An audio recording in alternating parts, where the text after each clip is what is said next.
tal vez. De verdad me siento muy honrada de estar aquí a su lado. Quiero agradecer muchísimo el trabajo que ha hecho Katú Arconada de manera persistente para concientizar sobre la problemática internacional, y quiero agradecer a Diego Alonso pues sus letras, sus maravillosos escritos. Yo preparé 4 cuartillas que dicen así: hace ya 10 años que George W. Bush tuvo que volver a Washington con su propuesta bajo el brazo. El invasor de Irak había llegado a Mar del Plata, Argentina, con la idea de que lograría plegar a los participantes de la Cuarta Cumbre de las Américas a una propuesta de libre comercio de alcance continental. En América Latina despuntaban los gobiernos progresistas que más tarde se convertirían en una verdadera ola, en bocanadas de aire fresco y en la esperanza hecha realidad de los más desprotegidos. En aquellos inicios de noviembre de 2005, faltaba un mes para que Evo Morales asumiera la presidencia de Bolivia, pero ya estaban en el poder 3 mandatarios que pusieron un freno a Bush, apoyados en una vasta movilización de los países de la región. Fue una batalla importantísima que ganaron nuestros compañeros Hugo Chávez, Lula da Silva y Néstor Kirchner. Desde entonces, no sin dificultades, en una buena parte de América Latina se construyen alternativas posneoliberales, prosperan los modelos del buen vivir, se ponen en marcha políticas que ponen en el centro a las personas y no a las mercancías. Lo ocurrido en Mar del Plata fue un punto de quiebre histórico. Los latinoamericanos dijimos no a la imposición imperial con una misma firmeza con la que habíamos empezado a construir rutas propias, posibles y necesarias en cada país. Han transcurrido 10 años de avances en el combate a la desigualdad y a la pobreza, a pasos firmes en la consolidación democrática de cada nación, así como fuertes presiones y de intentos renovados de intervencionismo imperial.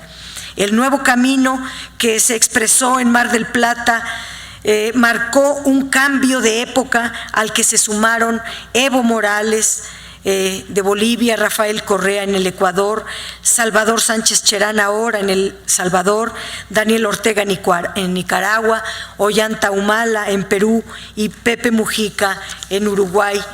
La ola democratizadora trajo consigo muchas decisiones históricas. La ley de hidrocarburos, así como la nacionalización de la electricidad y la telefonía, avanzaron en Venezuela con Hugo Chávez.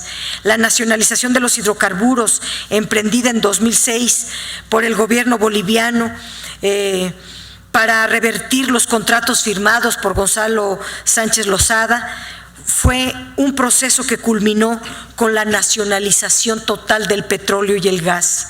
Ecuador, por su lado, cancelaría una privatización de agua que había casi triplicado las tarifas a los ciudadanos en Guayaquil, y en 2008, además, dejó sin efecto las concesiones mineras por el impago de las patentes respectivas. En Argentina, la presidenta Cristina Fernández puso fin al sistema privado de pensiones y logró la expropiación de la petrolera, yacimientos petrolíferos fiscales, hasta 2012, todavía controlada por la española Repsol. Decisiones como estas y muchas más mostraron que el subcontinente estaba dispuesto a desandar los caminos del neoliberalismo, a abrir nuevas rutas para mejorar los ingresos públicos estatales y con ello lograr que la renta de los recursos naturales llegara a los pueblos en un franco proceso de redistribución de la riqueza. En este escenario hay que decir que, por desgracia, el cambio de rumbo no ha ocurrido en países como nuestro amadísimo México o como en Colombia, dominados hasta ahora por gobernantes amarrados a los dogmas neoliberales y a las directrices del poderoso gigante del norte. Así, mientras Colombia privatizó el agua y las prisiones o los centros penitenciarios, México puso fin a una piedra angular de su pacto social con la reforma energética que abrió las puertas a la total privatización de nuestros energéticos. La transformación latinoamericana de los últimos años hizo posible romper con la tradición de que los más pobres pagaran los costos de las crisis económicas. Millones han elevado sus ingresos, millones han salido de la pobreza gracias a nuevos modelos ajenos a los dictados de los organismos financieros internacionales. A pesar de su ruta de decadencia, entre comillas, Estados Unidos mantiene su empeño en recuperar su amplia influencia geopolítica en América Latina y el Caribe. Se trata de una pieza estratégica necesaria para tener éxito en su prioridad global, que es la región Asia-Pacífico. Esta prioridad de Estados Unidos choca irremediablemente con los cambios sociopolíticos nacionales que han ocurrido en una decena de países latinoamericanos.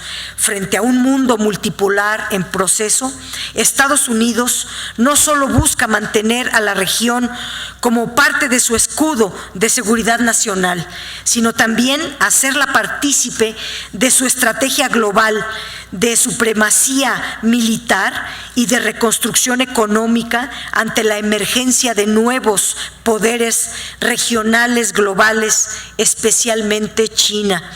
Para los objetivos de Estados Unidos es preciso vulnerar la articulación de China con América Latina. Estados Unidos pretende en esa ruta favorecer una geografía regional partida en dos: los ejes geopolíticos del Pacífico, expresados en la Alianza Transpacífico, y por otro lado del Atlántico, para debilitar el proyecto sudamericano de integración soberana con compromiso social. La estrategia estadounidense cuenta con aliados regionales con cuyo apoyo busca sumar a su supremacía militar la supremacía económica. Con estos aliados se enfrenta a tres grupos de adversarios: los países del cambio social en Sudamérica, a las potencias asiáticas que incursionan con fuerza creciente en América Latina, y a China en Asia mediante su supremacía en el Pacífico latinoamericano y finalmente en la conexión de esta región con el Pacífico asiático. El aparato militar de Estados Unidos ha ganado capacidad operativa en el territorio de América Latina, que no tenía antes, a partir de la coartada de la entrecomillada corresponsabilidad en la guerra contra la criminalidad transnacional y mediante programas de intervención disfrazados de ayuda humanitaria. En la misma lógica tenemos la también entrecomillada colaboración, que se expresa en programas de entrenamiento y aprovisionamiento, maniobras militares conjuntas y el despliegue de un nuevo tipo funcional de bases militares, que son las plataformas de operaciones directas más discretas y disimuladas. Los procesos electorales en curso en nuestra región están poniendo a prueba la solidez alcanzada por los regímenes del cambio social, la fortaleza de las bases sociales construidas en apoyo a todo este proceso. El asunto de suyo complejo está marcado por la intensificación de las maniobras desestabilizadoras extremas, particularmente desde Estados Unidos, como se aprecia claramente en Venezuela y en Argentina. Los foros y mecanismos de los que han ido dotando América Latina y el Caribe deben ser cada vez más los espacios como este para rechazar el intervencionismo estadounidense y simultáneamente espacios también para ampliar la diversificación económica y financiera y con ella una agenda multilateral que dé impulso al nuevo orden mundial. Parece imposible, como parecía imposible derrotar al ALCA, pero lo cual ocurrió gracias a las alianzas continentales muy fuertes. Con todas nuestras semejanzas, no podemos aspirar a un modelo, a una receta. Un modelo venezolano es distinto del mexicano y del brasileño. Las fuerzas de izquierda en cada país van trazando su propia ruta. Nuevamente, sin embargo, encontramos puntos de coincidencia, porque el vasto movimiento progresista busca justicia económica y social a partir de la idea de que la democracia es mucho más amplia que la constreñida en los procesos electorales de las sociedades capitalistas. Las aportaciones de personajes comprometidos con la integración latinoamericana que se reúnen en este importante libro son herramientas indispensables para debatir nuestros nuevos caminos. La materia de discusión de nuestros proyectos comunes, de nuestra gran batalla colectiva por construir en nuestros países una nueva hegemonía, la de las mayorías, que valen la pena y que ellas están velando también por ir a fondo en alcanzar la justicia, la igualdad, la democracia, la paz, en suma, por un socialismo del buen vivir. Muchísimas gracias por su atención.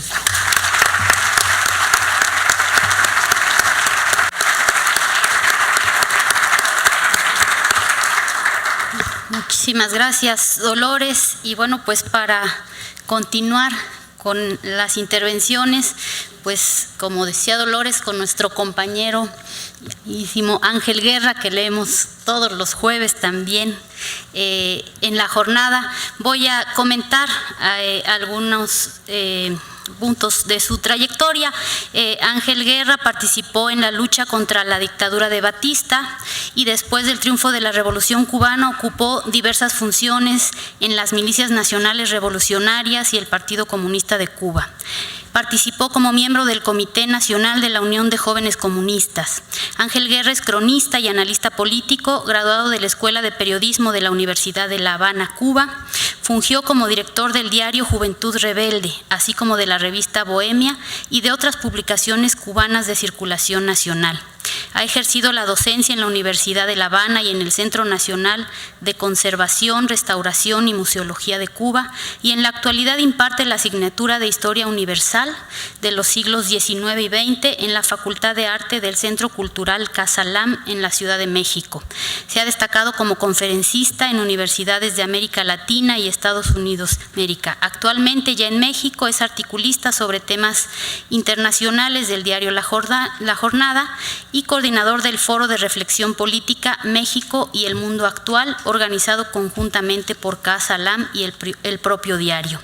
Es miembro del capítulo mexicano de la Red en Defensa de la Humanidad y colaborador de Rebelión desde el año 2001. Pues muchísimas gracias, Ángel. Adelante.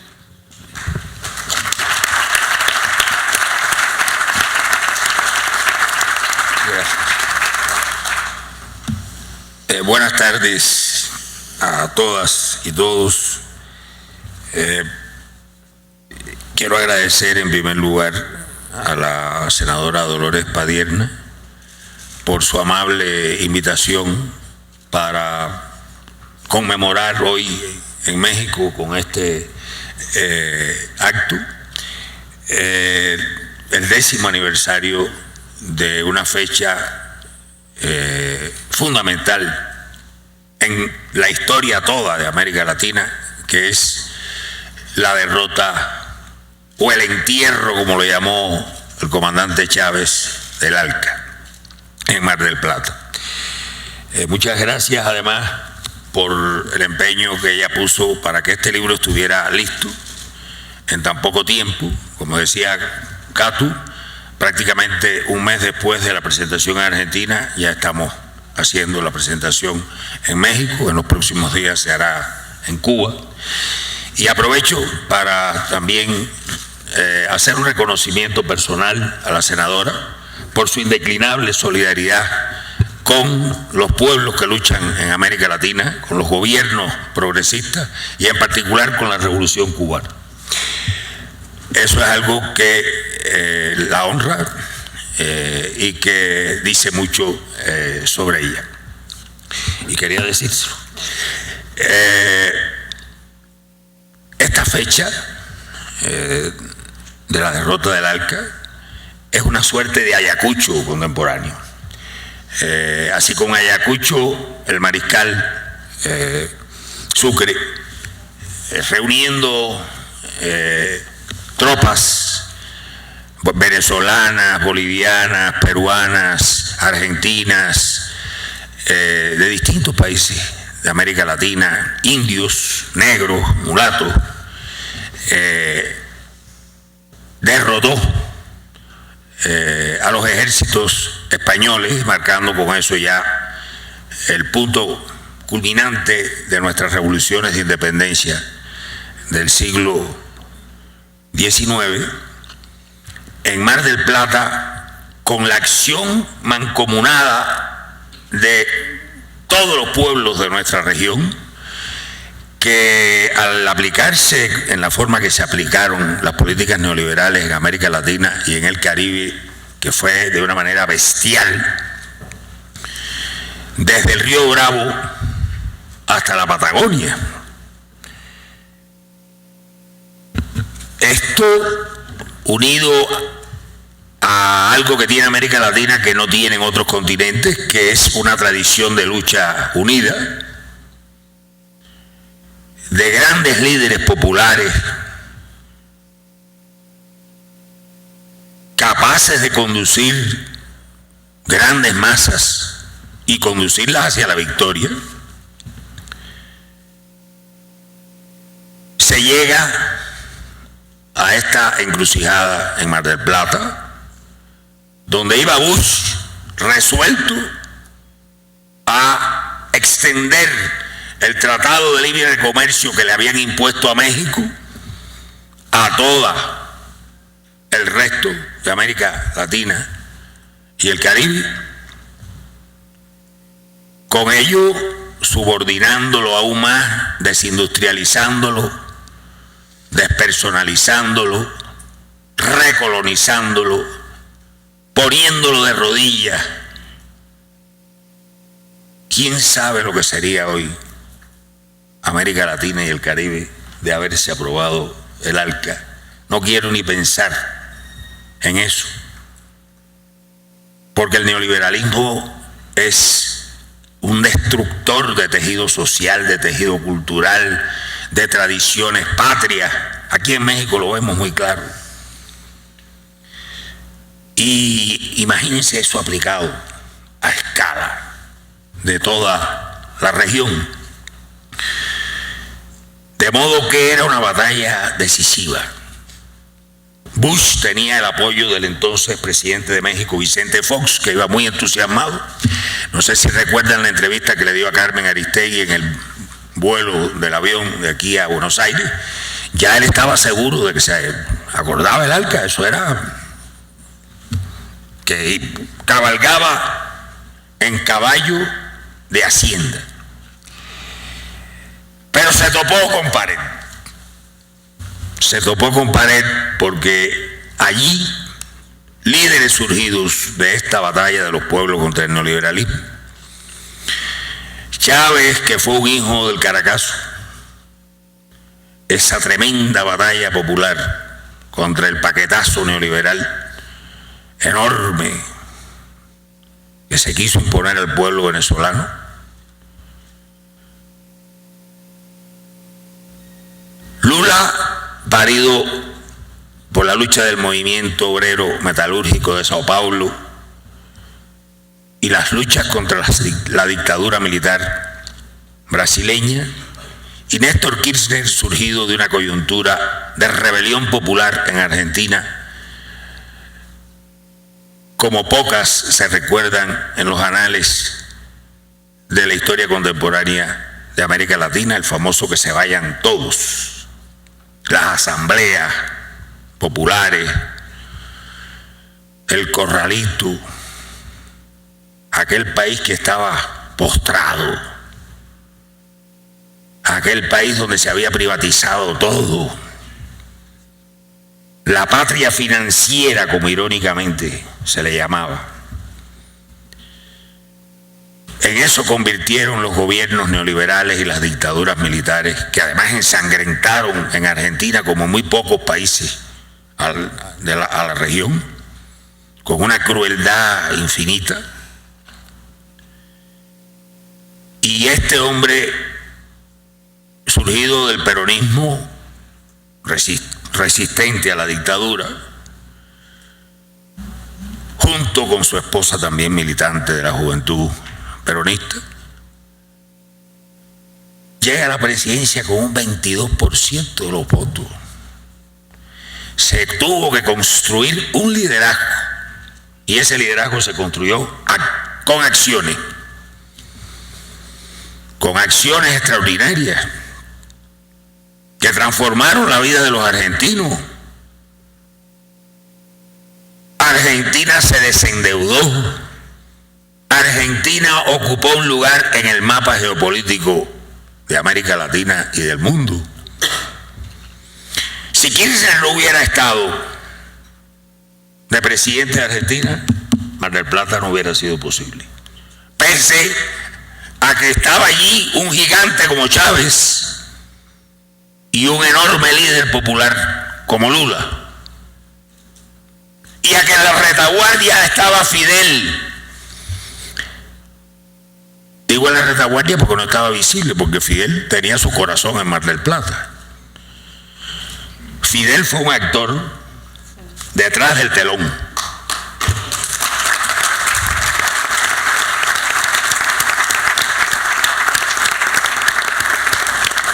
Cuba, con su resistencia, hizo posible que este despertar se diera mucho antes en América Latina. Imagínense si Cuba se hubiera rendido después de la desaparición de la Unión Soviética, si Cuba hubiera adoptado las políticas de ajuste como le recomendaban a Fidel todos, Gaviria, Felipe González, Carlos Andrés Pérez, todos le recomendaban lo mismo. Le decían que no fuera cabeciduro. Felipe González llegó a decirle que tú quieres convertir este país en aquello que fue legendario en España por la resistencia de los romanos. Una ciudad que resistió el cerco de los romanos. Perdonen el lapsus, ya a cierta altura de la vida la memoria le empieza a hacer una jugada de Numancia, le decía a Felipe González a Fidel que era numantino. Y qué bueno que Fidel fue numantino, porque si no, esa llama de esperanza que se mantuvo ahí en Cuba fue lo que permitió que esta fermentación popular de las políticas neoliberales se convirtieran en una gran llama.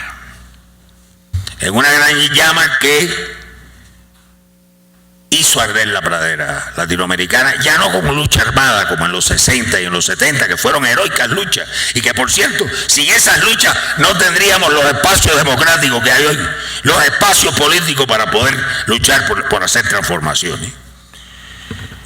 Fueron luchas muy fructíferas y que dejaron además un precedente de valentía, de dignidad,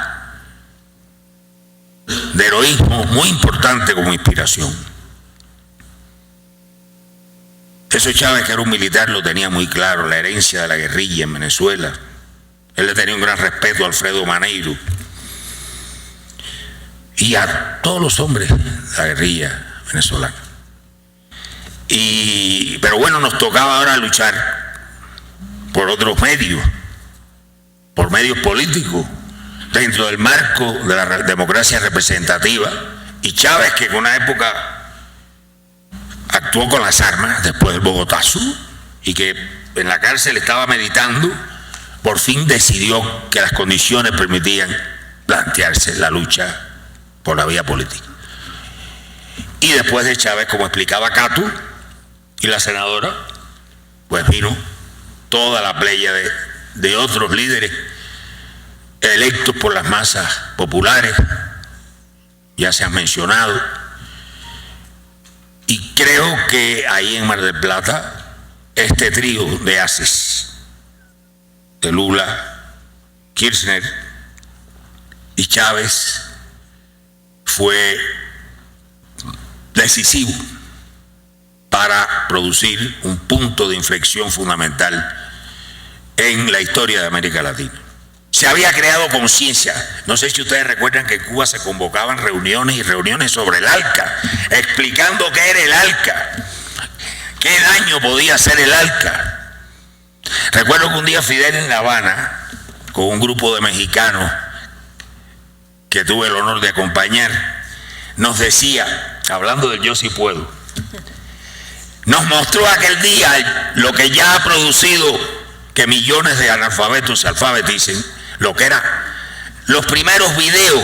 Nos hizo ver 2 o 3 de los videos y nos dijo, es que un analfabeto no entiende lo que es el ALCA, no entiende lo que es el libre comercio. Y fíjense ustedes cuántos millones han sido alfabetizados. Esto fue en el 2003, esta reunión en las oficinas del Consejo de Estado. Y recuerdo que Kirchner mandó a ver a Fidel, antes de Mar del Plata, a Miguel Bonazo y a Luis Delía, un líder piquetero importantísimo del barrio de La Matanza. Es así, Diego, ¿verdad? En La Matanza. Sí, ahí yo también. Ah, mira, Diego está en La Matanza. Bueno, pues ahí en La Matanza hay una trinchera inexpugnable de la patria argentina.